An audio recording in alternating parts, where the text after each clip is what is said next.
Hello friends, welcome to Raj Malhotra IAS academy. My name is Harminder Singh. तो guys, जैसे कि आपको पता है कि ये हमारी न्यू सीरीज़ है एनसीईआरटी थ्रू एमसीक्यूज। तो आज हम ज्योग्राफी की जो नेक्स्ट टॉपिक डिस्कस करेंगे, तो उसके अंडर हम 9 क्वेश्चंस करेंगे। और ये जो हमारा आज का टॉपिक है ये है सोलर रेडिएशन। तो इस टॉपिक हमारे सब टॉपिक्स रहेंगे। तो आप देख सकते हैं यहाँ पर, तो हमारे पास ये जो टॉपिक है सोलर रेडिएशन, इसके अंदर जो सब टॉपिक्स हैं वेरिएबिलिटी ऑफ द इंसुलेशन, की इंसुलेशन कैसे कम होती है, ज़्यादा होती है, heating and cooling of the atmosphere, then is terrestrial radiation and heat budget of the earth planet. तो ये इसके अंदर सब टॉपिक्स रहेंगे जो हम एक एक करके डिस्कस करेंगे। तो जैसे कि आपको पता है कि जो सोलर रेडिएशन है जो हमारी अर्थ के ऊपर पहुंच रही है, तो उसको हम इंसुलेशन कहते हैं। जो भी हमारे तक जो सोलर रेडिएशन पहुंच रही है उसको इंसुलेशन कहते हैं। तो उसमें कैसे वेरिएशन आती है, वो किन फैक्टर्स के ऊपर डिपेंड करती है, तो ये सारा कुछ हम देखेंगे। तो लेट्स डिस्कस अवर फर्स्ट। तो क्वेश्चन क्या है देखते हैं। क्वेश्चन है, consider the following statement. First statement is amount of insolation received depends on the angle of inclination of the rays. And second statement is the higher the latitude, the less is the angle they make with the surface of the earth, resulting in slant sun rays. तो guys यहाँ पर है which of the above statements is are correct. A is 1 only, B is 2 only, C is both 1 and 2, and D is neither 1 nor 2. तो guys you can guess the answer. I hope कि आपको कुछ idea हो गया होगा इसके बारे में। तो चलिए हम डिस्कस कर लेते हैं। फर्स्ट स्टेटमेंट जो है वो है amount of insolation see depends on the angle of inclination of the rays. तो गाइस जैसे कि हमें पता है कि अर्थ रोटेट करती है अपनी एक्सिस के ऊपर। अब क्योंकि ये टिल्टेड है ऑन इट्स एक्सिस, तो जो अमाउंट ऑफ सनलाइट है, जो अमाउंट ऑफ रेज है, वो through out the day and night, या हम कहें कि जो वो रिवॉल्व भी करती है सन के राउंड, और थ्रू आउट इट्स रेवोल्यूशन ये जो अमाउंट ऑफ सनरेज है वो चेंज होता रहता है। किसी पर्टिकुलर प्लेस के ऊपर सनलाइट ज़्यादा होगी, वो आगे हम डायग्राम में क्लियरली बिल्कुल हम समझेंगे। ठीक है, तो यहाँ पर ये जो फर्स्ट स्टेटमेंट है ये बिल्कुल करेक्ट है, मैं आपको बता देता हूँ। और जो सेकंड स्टेटमेंट है इसमें क्या है कि higher the latitude the less is the angle they make with the surface of the earth. तो इसका मीनिंग क्या है कि जैसे जैसे हम इक्वेटर से ऊपर पोल्स की तरफ जाएंगे तो जो एंगल है वो कम होता जाएगा, और जो सनरेज है वो स्लांट होती जाएंगी, बिल्कुल एक एंगल पे बनेगी वो। तो ये स्टेटमेंट भी करेक्ट है। तो यहाँ पर आपका जो आंसर है वो होना चाहिए सी, बोथ 1 and 2। तो गाइज यहाँ पर आपका जो करेक्ट है वो देखिए, तो यहाँ पर देखिए एंगल ऑफ सोलर रेडिएशन, तो seasonal temperature of location at different latitudes. तो when the sunrays strike earth surface near the equator, the incoming solar radiation is more direct. ठीक है, ये होगी डायरेक्ट की। और उसके तो inclination of the rays, this depends on the latitude of a place. So the higher the latitude, the less is the angle they make with the surface of the earth, resulting in slant rays. तो ये देखिए यहाँ पर, तो अगर अर्थ जो है ये टिल्टेड है। अच्छा, ये जो पिक्चर है ये समर सोलिस्टिस की है, यानी कि जब नॉर्दर्न हेमिस्फीयर में समर होती है। तो ये देखिए अब अर्थ जो है वो टिल्टेड है, यहाँ पर ट्रॉपिक ऑफ कैंसर है। तभी हम कहते हैं कि जो पोल्स के ऊपर उस टाइम पे 6 month days and 6 month night, उसका रीजन यही है। देखिए अर्थ इस तरफ टिल्टेड है, तो ये जो सारा का सारा जो नॉर्थ पोल है तो वो तो सन लाइट में है, तो यहाँ पर डे रहेगा। और ये देखिए इधर, अब क्योंकि सन यहाँ पर है तो इसकी रेस तो सीधी आएंगी, लेकिन अर्थ जो है वो तो टिल्टेड है। तो ये देखिए ये सारे का सारा साउथ पोल जो है तो ये तो अंधेरे में है, तो यहाँ पर क्या होगा, रात होगी, और यहाँ पर दिन। तो ये जो टिल्ट है एक्सिस की, ये इन चीजों को इफेक्ट करती है। तो आई होप कि आपको ये जो पॉइंट। नेक्स्ट क्वेश्चन देखते हैं। Factors which influence insolation is are, number 1 angle of inclination of sunrays, 2 is rotation of earth, 3 is transparency of the atmosphere, and 4 is configuration of land. तो guys यहाँ पर पूछा गया है कि इनमें से करेक्ट जो आंसर है वो कौन सा है। तो देखिए यहाँ पर option 1 and 3 only, B is 1, 2 and 3 only, C is 3 and 4 only, and D is all of the above. तो you can guess the answer. तो देखिए यहाँ पर एंगल ऑफ इंक्लिनेशन बिल्कुल इसके ऊपर डिपेंड करता है। रोटेशन की हमने अभी बात करी है, बिल्कुल ये सही है। अब ट्रांसपेरेंसी की बात करें तो इंसुलेशन जैसे हमने अभी बात करी है कि जो इंसुलेशन होती है वो होता है कि कितनी सनलाइट जो है वो आ रही है अर्थ के ऊपर, कितनी पहुंच रही है। तो गाइज अगर एटमॉस्फेयर जो है वो ट्रांसपेरेंट नहीं है, वो क्लियर नहीं है, तो वो सनलाइट नहीं पहुंच पाएगी। जैसे कि क्लाउडी नाइट है या क्लाउडी टाइम है, डे है, तो उसमें तो जो सनलाइट है वो नहीं आ पाएगी। तो यानी कि अगर इंसोलेशन ज़्यादा पहुंचनी चाहिए अर्थ के ऊपर, तो उसके लिए यहाँ पर क्लियर स्काई होना बहुत ही ज़रूरी है। तो कन्फिग्रेशन ऑफ लैंड का मीनिंग है कि लैंड सरफेस पे क्या कुछ है।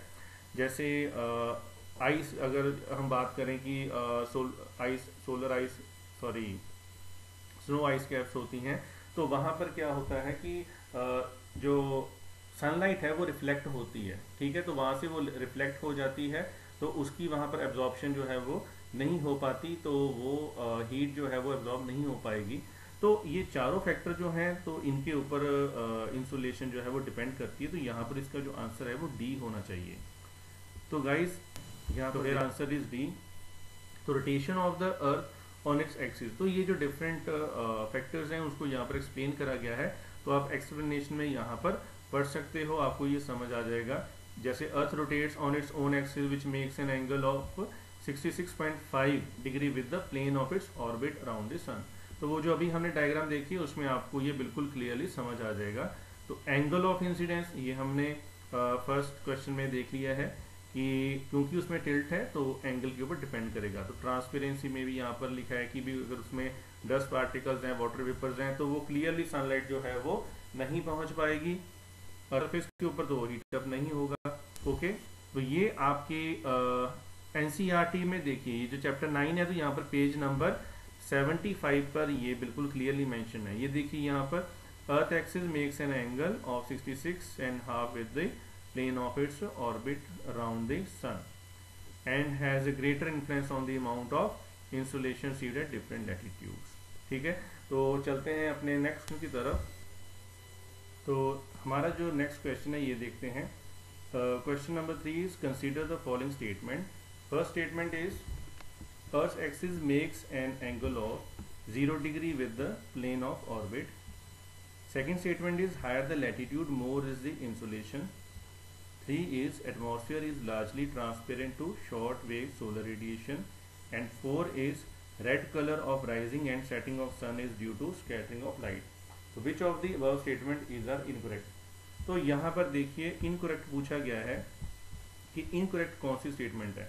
अगर हम फर्स्ट स्टेटमेंट को देखें तो अर्थ एक्सिस जो है वो ऑर्बिटल प्लेन के साथ 23.5 डिग्री का एंगल बनाती है, और अगर सेकंड स्टेटमेंट को देखें तो higher the latitude more is the insolation. तो ये पॉइंट हमने ऑलरेडी डिस्कस कर लिया है, तो ये इनकरेक्ट है, क्योंकि जैसे जैसे हम इक्वेटर से पोल्स की तरफ जाएंगे यानी कि हायर लैटिट्यूड की तरफ जाएंगे तो इंसुलेशन कम होगा। ओके, तो first and second statement is incorrect.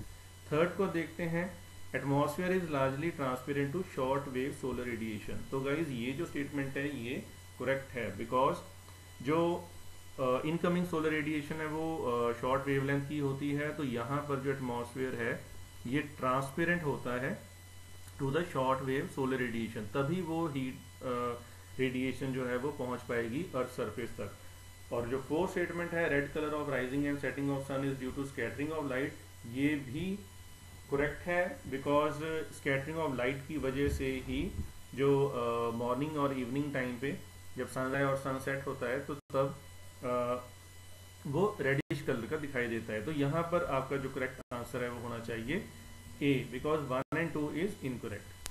तो गाइस ये देखिए ए, अर्थ है seasons because our planet axis of rotation is tilted at an angle of 23.5 degree relative to our orbital plane. ठीक है, देखते हैं। चलिए अब ये देखिए, इस डायग्राम से आपको काफ़ी क्लियर हो जाएगा। तो ये देखिए, अब क्योंकि ये जो एक्सिस है ये टिल्टेड है, ओके, तो यहाँ पर ये जो एंगल है तो आपको यहाँ से क्लियर हो जाएगा। ये देखिए समर सॉलिस्टिस, तो इस टाइम पे डायरेक्ट सनलाइट जो है वो यहाँ पर नॉर्थ पोल में आ रही है और साउथ पोल पूरे का पूरा जो है वो कहाँ पर है, वो डार्क में है। हाँ जी, क्लियर। तो ये जो ऑर्बिटल प्लेन है इसके साथ जो एक्सिस है तो उसके साथ वो 23.5 डिग्री का एंगल बनाती है। तो नेक्स्ट देखते हैं, ये देखिए, तो ये जो डायग्राम है इससे आपको बिल्कुल क्लियर हो जाएगा, ठीक है। और यहाँ पर देखिए इस पैराग्राफ में बिल्कुल क्लियरली मेंशन है, ये पेज नंबर 76 है। Higher the latitude the less is the angle they make with the surface of the earth resulting in slant sun rays. Okay, so moreover the slant rays are required to pass through the greater depth of the atmosphere resulting in more absorption, scattering and diffusion। ठीक है guys, तो चलते हैं question की तरफ। तो ये देखिए question number 4, consider the following statements. तो conduction, first statement is conduction takes place when two bodies of unequal temperature are in contact with one another. Second is flow of energy from colder to warmer body takes place in conduction. Third is convection is the process where air in contact with the earth rises vertically on heating in the form of currents, and convective transfer of energy takes place in troposphere and stratosphere। तो guys यहाँ पर पूछा गया है which of the above statements is are incorrect। अब first statement देखते हैं। First statement क्या है, conduction takes place when two bodies of unequal temperature are in contact with one another. तो गाइज ये जो स्टेटमेंट है ये बिल्कुल करेक्ट है, बिकॉज कंडक्शन का मीनिंग क्या होता है कि जो हीट है वो ट्रांसफर होती है वन बॉडी टू अनदर जब वो अनइक्वल टेम्परेचर की होती है, ठीक है। तो फर्स्ट स्टेटमेंट जो है वो करेक्ट है। सेकेंड स्टेटमेंट जो है वो है flow of energy from colder to warmer body. तो गाइज ये जो स्टेटमेंट है ये ऑटोमेटिकली इनकरेक्ट है। क्यों? क्योंकि ये वार्मर टू कोल्डर होना चाहिए था, तो ये इनकरेक्ट हो गई है। Third is convection is the process where air in contact with the earth rises vertically, ठीक है। तो गाइज यहाँ पर बिल्कुल ये जो स्टेटमेंट है ये करेक्ट है, क्योंकि जो वर्टिकल मूवमेंट होती है एयर की in the form of convective current, तो उसको हम कन्वेक्शन कहते हैं। ओके, तो थर्ड स्टेटमेंट इज करेक्ट। तो अब फर्स्ट एंड थर्ड करेक्ट हो गई हैं, सेकंड जो है वो इनकरेक्ट है। फोर्थ देखते हैं, convective transfer of energy takes place in troposphere and stratosphere. तो गाइज ये जो स्टेटमेंट है ये इनकरेक्ट है। रीजन इसका ये है क्योंकि जो ट्रोपोस्फियर होता है उसमें जो ट्रांसफर ऑफ एनर्जी है वो कंडक्शन से होती है, क्योंकि जो एयर बिल्कुल अर्थ के कांटेक्ट में आती है तो उसमें वो हीट अप हो जाती है विद कंडक्शन। तो यहाँ पर आपकी जो करेक्ट स्टेटमेंट है वो है 1 and 3 और जो इनकरेक्ट है वो है 2 and 4।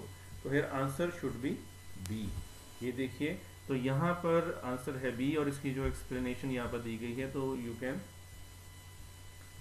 C here radiation is a transfer of energy between two objects. Okay, तो यहाँ पर कंडक्शन को एक्सप्लेन करा गया है। Heat moves from areas of more heat to areas of less heat by direct contact. तो conduction is more effective at lower altitudes where air density is higher. Okay, जहाँ पर डेंसिटी ज़्यादा है वहीं पर कंडक्शन हो सकती है, क्योंकि यहाँ पर डायरेक्ट हीट एनर्जी ट्रांसफर होगी, ठीक है, from warmer body to colder body. तो ये देखिए यहाँ पर डायग्राम में बिल्कुल क्लियर है कि ये सन है। तो यहाँ से जो हीट रेडिएशन है देखिए डायरेक्टली नीचे आ रही है in the form of short wavelength radiation. ये जो है सपोज ये अर्थ सरफेस है, ये हीट अप हो चुका है, तो जो यहाँ पर डायरेक्टली इसके कांटेक्ट में जो एयर होगी तो यहाँ पर नीचे तो डेंसिटी ज़्यादा होगी एयर की, तो वो कंडक्शन से हीट अप होगी। बाकी जो वार्म एयर राइज करती है वो in the form of convective current होती है। ये देखिए ये कन्वेक्शन है, हियर इज कंडक्शन, और यहाँ पर देखिए ऊपर क्या हो रहा है, कन्वेक्शन। आई होप कि आपको ये समझ आ गया होगा। तो ये डिफरेंट फॉर्म्स हैं। अच्छा, अगर इसमें एक और एडिशन होगी कि जो अगर ये हॉरिजॉन्टल डायरेक्शन में होना शुरू हो जाए ट्रांसफर हीट एनर्जी, तो उसको हम एडवेक्शन कह जाएगा। तो गाइज ये देखिए यहाँ पर आपका पेज नंबर 76 है, यहाँ पर बिल्कुल क्लियरली मेंशन है ये। तो ये देखिए यहाँ पर the air in contact with the land gets heated slowly and upper layers in contact with the lower layers also get heated, this process is called conduction. Okay, और अगर हम कन्वेक्शन की बात करेंगे तो ये देखिए the air in contact with the earth rises vertically on heating in the form of currents.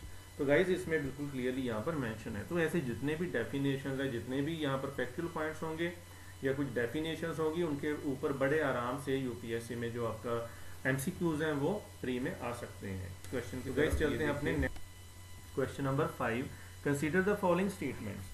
पहली स्टेटमेंट देखते हैं, the transfer of heat through vertical movement of air is called advection.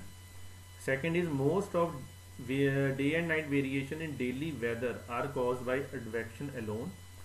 3 is loo is the outcome of convection process. तो guys अब यहाँ पर पूछा क्या गया है, देखिए इनकरेक्ट स्टेटमेंट पूछी गई है। Which of the verb are incorrect? A is 1 and 2 only, B is 2 and 3 only, C is 1 and 3 only, and D is 1, 2 and 3 only. तो गाइज पूछा गया है इनकरेक्ट। फर्स्ट स्टेटमेंट चेक करते हैं, the transfer of heat through vertical movement of air is called advection. तो अभी हमने बात करी है कि जो वर्टिकल मूवमेंट ऑफ एयर है उसको तो हम कन्वेक्शन कहते हैं। तो एडवेक्शन जो वर्ड है ये गलत है, यहाँ पर वर्टिकल की बजाय हॉरिजॉन्टल आना चाहिए था। तो first statement is incorrect. Second, most of the day and night variation in daily weather are caused by advection alone. तो ये अगर हम बात करें, एडवेक्शन हमने करा था कि हॉरिजॉन्टल मूवमेंट होती है, तो ऑब्वियस है जो वेदर है डेली, जो डे एंड नाइट वेदर है इसी से इन्फ्लुएंस होगा। तो यानी कि ये जो स्टेटमेंट है ये बिल्कुल करेक्ट है।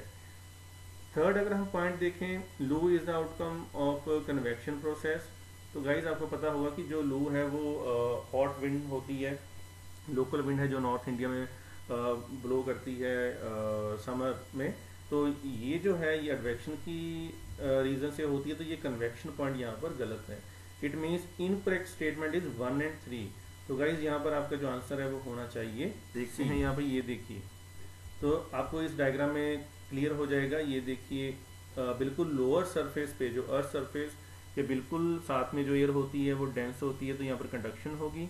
जब वो ऊपर in the form of convective current जा रही है, ये देखिए ये कन्वेक्शन है, और ये हॉरिजॉन्टल डायरेक्शन में जो है वो एडवेक्शन है। ठीक है, तो एडवेक्शन इज अ लेटरल और horizontal transfer of mass, heat और अदर प्रॉपर्टी। ठीक है, तो आई होप कि आपको ये पॉइंट जो है तीनों में डिफरेंस समझ आ गया होगा। तो आप इसके बेसिस पे कोई भी हर क्वेश्चन आएगा तो यूपीएससी में आप बड़े आराम को अटेम्प्ट। तो गाइज ये है आपका, देखिए पेज नंबर 76 में ये जो यहाँ पर सेकंड पैराग्राफ में, transfer of heat through horizontal movement of air is advection. तो आपको यहाँ से बिल्कुल क्लियर हो जाएगा। ओके, तो next question number 6, consider the following statement about distribution of temperature. तो गाइज यहाँ पर फर्स्ट स्टेटमेंट देखिए, isotherms are generally parallel to latitudes. तो आइसोथर्म मैं आपको बता दूं, ये इमेजिनरी लाइंस होती हैं ऑन द ग्लोब कि जो डिफरेंट एरियाज को कनेक्ट करती हैं जहाँ पर सेम टेम्परेचर होता है। तो गाइज यहाँ पर जो तीनों स्टेटमेंट है वो देखते हैं। First is isotherms are generally parallel to latitude. तो लैटिट्यूड आप समझते हो, जो पैरेलल सर्कल्स होते हैं जो ईस्ट टू वेस्ट डायरेक्शन में रन करते हैं, जैसे कि इक्वेटर हमारा 0 डिग्री लैटिट्यूड है। ठीक है, तो second statement is deviation of temperature is more pronounced in July as compare to June in northern hemisphere. तो गाइस ये जो स्टेटमेंट अभी डिस्कस करते हैं, third is in July the isotherms generally run parallel to the latitude. Which of the above statement are correct? तो यहाँ पर लिखा है करेक्ट कौन सी स्टेटमेंट है, देखते हैं। First statement is isotherms are generally parallel to the latitude. तो गाइज ये जो स्टेटमेंट है ये बिल्कुल करेक्ट है, क्योंकि हमें पता है जो आइसोथर्म जो है वो पैरेलल लाइंस हैं जो कनेक्ट करती हैं एरियाज को जहाँ पर टेम्परेचर जो है वो सेम है। तो यहाँ पर वो लैटिट्यूड के पैरेलल होती हैं जनरली। सेकंड, तो फर्स्ट स्टेटमेंट तो करेक्ट होगी। सेकंड जो है deviation of temperature is more pronounced in July as compare to June. तो ये पॉइंट जो है वो बिल्कुल इनकरेक्ट है। ओके, क्योंकि ये ज्यादा प्रोनाउंस होती है कब? ये प्रोनाउंस होती है इन विंटर, यानी कि जब जनवरी होती है, जनवरी मंथ में ये जो डेविएशन है टेम्परेचर की ये प्रोनाउंस होती है एज कंपेयर टू जुलाई। और अगर हम बात करें थर्ड स्टेटमेंट की, in July the isotherm generally run parallel to the latitude, तो ये स्टेटमेंट बिल्कुल करेक्ट है। तो गाइज आपकी यहाँ पर फर्स्ट एंड थर्ड स्टेटमेंट जो है वो करेक्ट है, और जो सेकंड स्टेटमेंट है वो इनकरेक्ट। तो आपका यहाँ पे आंसर होना चाहिए सी। तो यहाँ पर करेक्ट पूछा गया है, तो करेक्ट है 1 and 3, तो here answer should be C. Guys ये देखिए, तो यहाँ पर पहले तो आइसोथर्म को एक्सप्लेन करा गया है, मैं आपको अभी डायग्राम में शो कर दूंगा। देखिए, isotherms are lines connecting points of equal air temperature are use to map the geographic pattern of temperature. तो ये देखिएगा मैप, तो ये देखिए ये जो लैटिट्यूड्स के नियर अबाउट जो पैरेलल ये जो लाइंस हैं इनको हम आइसोथर्म्स कहेंगे। देखिए तो ये पैरेलल लाइंस हैं। तो जुलाई के मंथ में इनमें कोई ज़्यादा डेविएशन नहीं होती, ये लगभग पैरेलल होती हैं। जैसे जैसे विंटर आएगा तो ये होती जाएंगी, डेविएट होती जाएंगी, और पोलर रीजन में ये जो डेविएशन है ये ज़्यादा प्रोमिनेंट होती है as compare to the equatorial region. Okay, तो ये देखिए यहाँ पर पेज नंबर आपका 79 है।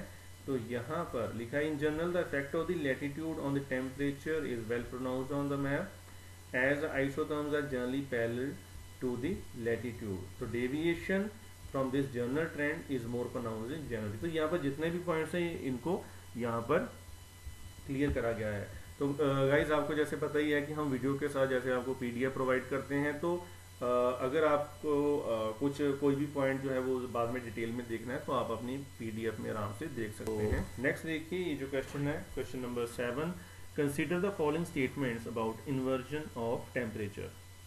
तो अब यहाँ पर हम इन्वर्जन ऑफ टेम्परेचर की बात करेंगे। तो देखते हैं स्टेटमेंट क्या है।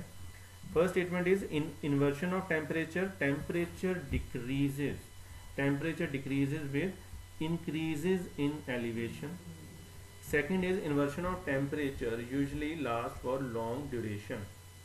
And third is in tropical region inversion of temperature is common throughout the year. So which of the above statement is are incorrect? तो guys यहाँ पर incorrect पूछा गया है। अब देखते हैं, तो आप गेस कर सकते हो क्या आंसर हो सकता है इसमें।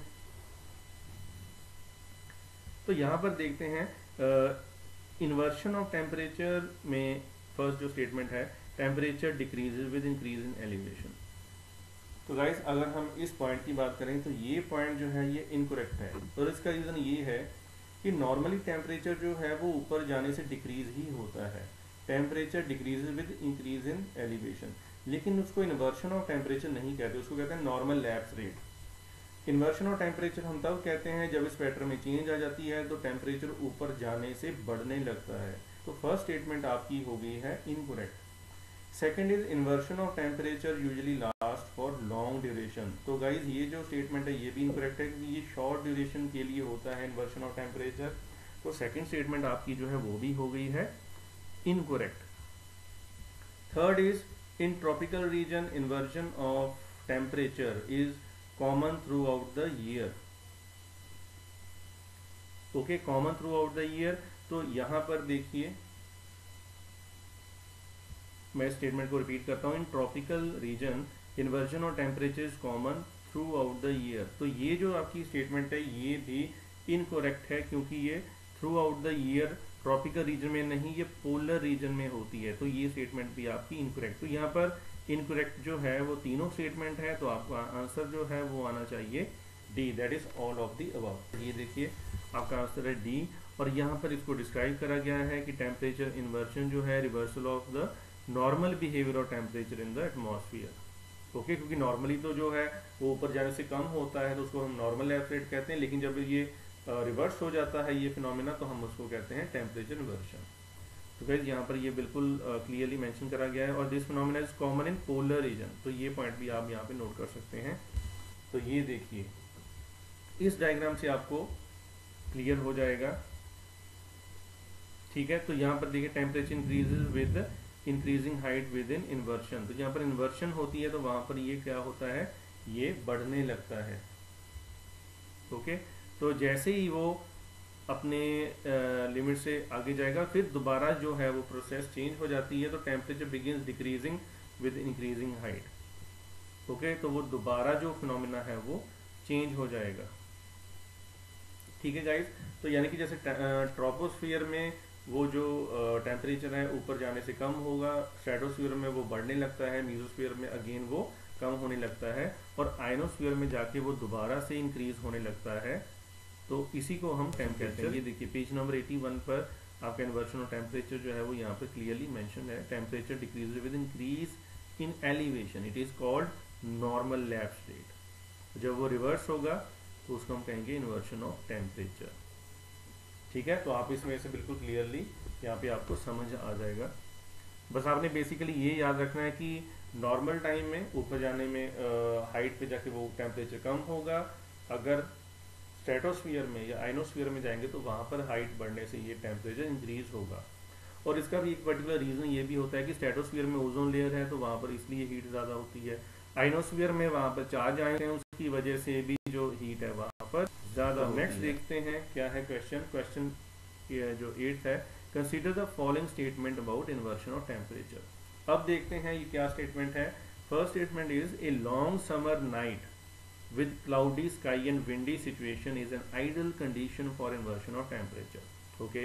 Second statement है surface inversion promotes instability in atmosphere.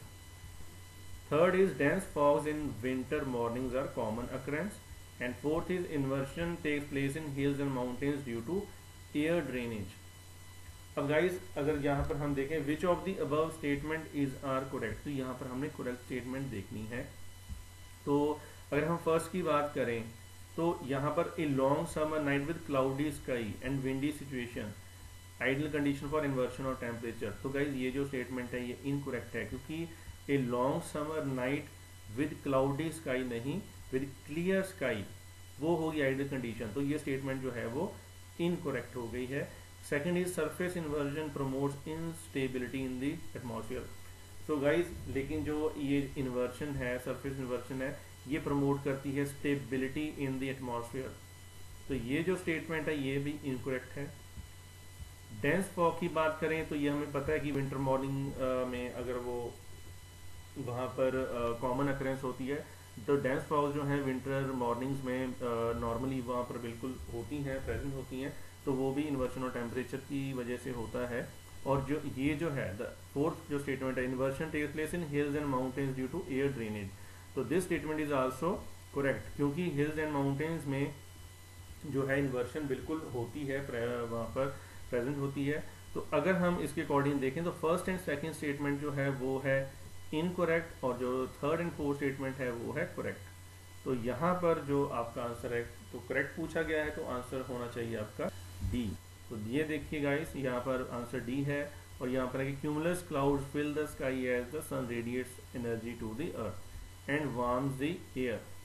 तो क्लाउडी वहाँ पर अगर स्काई है तो वो वार्म कर देगा एयर को, ठीक है। Warm air rises because it is less dense, तो with warmer air rising cooler air drops is warm by the earth and then rises, ठीक है।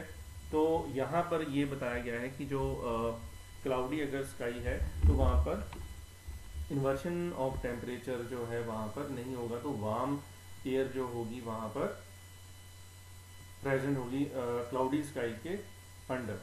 आगे देखिए यहाँ पर हमने आपके पेज नंबर 81 पे ये बिल्कुल क्लियरली यहाँ पर एक्सप्लेन करा गया है। Surface inversion promote stability in the lower layers of the atmosphere, तो उससे स्टेबिलिटी रहेगी लोअर लेयर में। Smoke and dust particles get collected beneath the inversion layer and spread horizontally to fill the lower state of the atmosphere। इसी की वजह से वहाँ पर डेंस फॉग जो है वो बनेगी। तो this inversion commonly last for few hours, क्योंकि उसकी ड्यूरेशन जो है वो कम होती है जब तक कि सन जो है वो नहीं आता, ओके, और वो अर्थ को वार्म नहीं करता, ठीक है। तो गाइज अगर आप इसकी जो PDF है तो वो इसके साथ अटैच होगी, तो आप उसमें से इसको रीड कर सकते हैं, आपको ये बिल्कुल क्लियर हो जाएगा। नेक्स्ट देखते हैं हम अपना 9th क्वेश्चन। तो consider the following statement, while passing through the atmosphere some amount of energy is reflected, scattered and absorbed, and second is रफली 35 units are reflected back to space even before reaching the earth surface. तो which of the above statement is are correct. तो यहाँ पर correct पूछा गया है। देखिए first देखिए, while passing through the atmosphere some amount of energy is reflected, scattered and absorbed. तो ये जो पॉइंट है बिल्कुल करेक्ट है, क्योंकि जितनी एनर्जी ऊपर से आती है, जितनी रेडिएशन आती है, तो वो सारे के सारे यहाँ पर एब्जॉर्ब नहीं होती, कुछ स्कैटर्ड हो जाती हैं, कुछ रिफ्लेक्ट हो जाती हैं। तो सेकंड स्टेटमेंट इज रफली 35 units are reflected back to the space even before reaching the earth surface. This statement is also correct. तो फर्स्ट एंड सेकंड स्टेटमेंट बिल्कुल करेक्ट है। तो इसके बेसिस पे हमारा जो आंसर है, जो करेक्ट आंसर है वो क्या होना चाहिए, वो सी होना चाहिए। बोथ 1 एंड 2 जो है वो करेक्ट स्टेटमेंट है। तो गाइस ऐसे होता है कि अगर हम वहाँ से आप एज्यूम करें कि 100 यूनिट्स आ रहे हैं, तो 65 यूनिट्स जो हैं वो अर्थ की तरफ आते हैं, 35 वहीं से रिफ्लेक्ट बैक हो जाते हैं, ठीक है।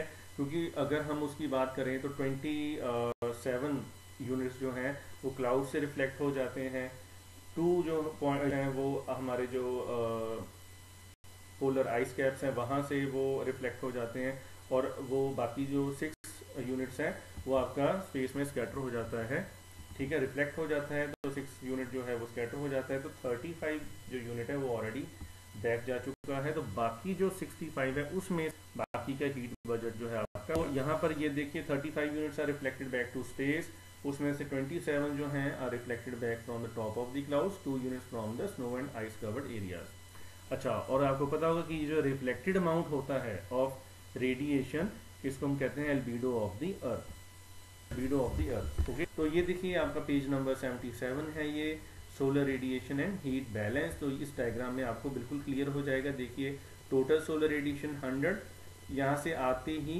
एटमॉस्फेयर से ही ये रिफ्लेक्ट बैक हो गया है 27 यूनिट क्लाउड से, एंड 2 बाय अर्थ, यानी कि ये यहाँ से सोलर आइस कवर्ड एरिया से आया होगा, और एटमॉस्फेयर से ही 6 यूनिट जो है वो कहाँ पे स्कैटर हो गया, स्पेस में।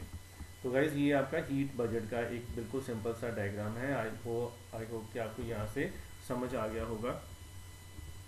तो गाइज ये था हमारा आज का वीडियो। आई होप कि आपको ये जो क्वेश्चंस हैं समझ आ गए होंगे। तो बिल्कुल ऐसे ही सिंपल क्वेश्चंस जो हैं आपको जो फैक्चुअल पॉइंट्स हैं, जो डेफिनेशन हैं, उनके बेसिस पे बिल्कुल यूजुअली ये क्वेश्चंस यूपीएससी में बिल्कुल आ जाते हैं। और अगर आपको किसी क्वेश्चन में डाउट हो तो आप कमेंट सेक्शन में वहाँ पर कमेंट कर सकते हो, आप पूछ सकते हो, आपको रिप्लाई मिल जाएगा। और दूसरी बात ये है कि अगर आप उसकी पीडीएफ पढ़ोगे तो आपको उसमें भी क्लियर हो जाएगा। तो अब हम मिलेंगे अपनी नेक्स्ट वीडियो में। तो टिल देन थैंक यू। तो नेक्स्ट वीडियो में मिलते हैं। Okay guys, take care.